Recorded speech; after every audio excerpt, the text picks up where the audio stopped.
signifying our readiness to undertake this mission.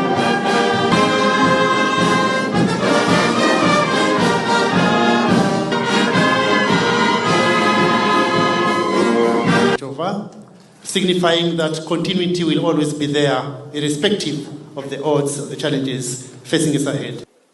As you go to Haiti, remember that your families, the people of Kenya, the government of Kenya, and me as your president, we are all behind you. We will support you.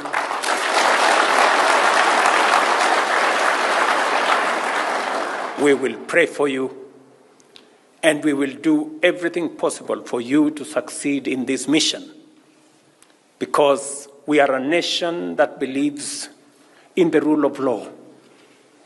We are a nation that believes in freedom. We are a nation that believes in democracy. And the people of Haiti have been denied democracy. They have been denied freedom. They have been denied the rule of law by lawlessness, gangs, and criminals. And that is why, as a nation, we took up, when requested by the international community, we took up the responsibility to lead this mission into Haiti. Many people ask why Kenya was chosen by the international community. I want to tell you that the international community has confidence in you, your capabilities, your integrity, your professionalism, and what you can do to resolve this human challenge.